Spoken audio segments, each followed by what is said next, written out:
নমস্কার বন্ধুরা, আমি ঝুমাস ক্রিয়েশনে আপনাদের সবাইকে স্বাগত। আজ আমি আপনাদের সঙ্গে শেয়ার করব স্যান্ডউইচ রেসিপি। আমাদের এই ব্যস্ত জীবনে সকালের জলখাবারে আমরা কি বানাবো বা সন্ধেবেলা টিফিনে কি বানাবো সেই নিয়ে আমরা কিন্তু খুব চিন্তায় পড়ে যাই। আর সেই সময় যদি চটজলদি এই রেসিপিটা বানিয়ে নেওয়া যায় তাহলে কিন্তু মন্দ নয়।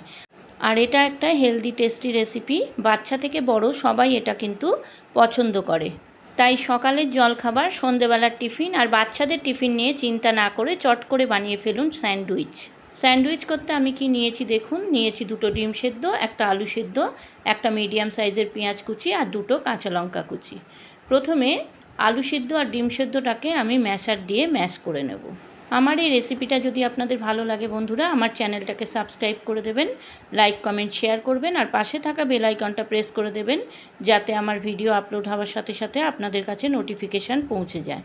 আর পুরনো বন্ধুদের আমার অনেক ভালোবাসা আমার পাশে থাকার জন্য। যারা আমার চ্যানেলে নতুন এই রেসিপিটা দেখছেন তাদের কাছে আমার অনুরোধ, আমার চ্যানেলটাকে সাবস্ক্রাইব করে আমার পাশে থেকে যাবেন প্লিজ। আমিও কথা দিচ্ছি আপনাদের পাশে থাকবো। দেখুন, আলু সিদ্ধ আর ডিম সেদ্ধটা আমি ম্যাশ করে নিয়েছি। এবার এর মধ্যে কুচনো পেঁয়াজ আর কাঁচা লঙ্কাটা দিয়ে দিলাম। এবারে দেবো 1/2 চামচ নুন, সামান্য একটু চিলি ফ্লেক্স আর একটু অরিগানো। এই চিলি ফ্লেক্স আর অরিগানোটা আপনারা চাইলে নাও দিতে পারেন, তবে দিলে কিন্তু খেতে ভালো হয়। দিলাম 2 চামচ মেল্টেড বাটার। এবারে সব উপকরণগুলো আমি আলু আর ডিমের সঙ্গে মিশিয়ে নেব। খুব ভালো করে আমি এটা মেখে নেব, তবে একটু ডিমগুলো যদি গোটা থাকে খেতে কিন্তু ভালো লাগে। দেখুন, আলু আর ডিমটা মাখা হয়ে গেছে। এবার আমি এখানে নিলাম 8 পিস পাউরুটি। এখানে স্লাইস পাউরুটি নিয়েছি। পাউরুটির ধারগুলো আমি ছুরি দিয়ে কেটে বাদ দিয়ে দেবো মানে কিন্তু ফেলে দেব না। এইগুলো ব্রেড ক্রাম্ব করতে কিন্তু কাজে লাগবে। দেখুন, সব পাউরুটিগুলো ধারগুলো কেটে বাদ দিয়ে দিলাম। এইবারে পাউরুটির ওপরে আলু আর ডিমের মাখাটা দিয়ে দেব। আপনারা কে কোথা দিয়ে আমার ভিডিওটা দেখছেন বন্ধুরা কমেন্টে জানাবেন, আর রেসিপিটা কেমন লাগলো সেটাও কিন্তু কমেন্টে জানাতে ভুলবেন না। দেখুন, ডিম আর আলুর মাখাটা আমি পাউরুটির ওপরে দিয়ে দিচ্ছি।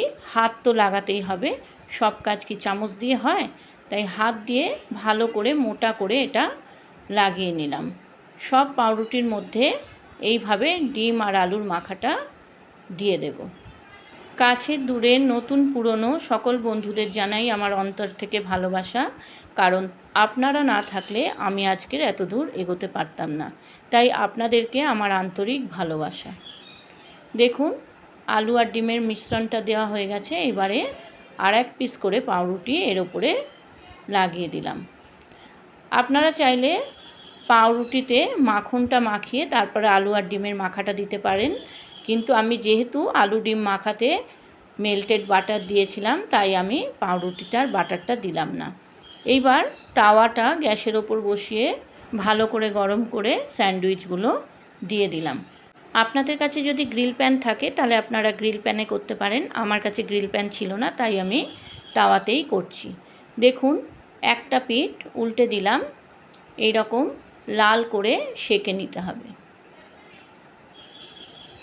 এইবারে আর 1 পিঠ এই রকমই লাল করে সেঁকে তুলে নেব। এটা আমি আজকে কিন্তু নন ভেজ স্যান্ডউইচ করলাম, আরও একদিন আমি আসবো ভেজ স্যান্ডউইচ নিয়ে। দেখুন, স্যান্ডউইচগুলো বেক করা হয়ে গেছে। এবার আমি এগুলোকে ছুরি দিয়ে মাঝ বরাবর কেটে নেব। স্যান্ডউইচ প্রায় রেডি। দেখুন দেখতে কেমন হয়েছে। এইবারে সুন্দর করে আমি প্লেটে এটা সার্ভ করব। Non veg sandwich ready.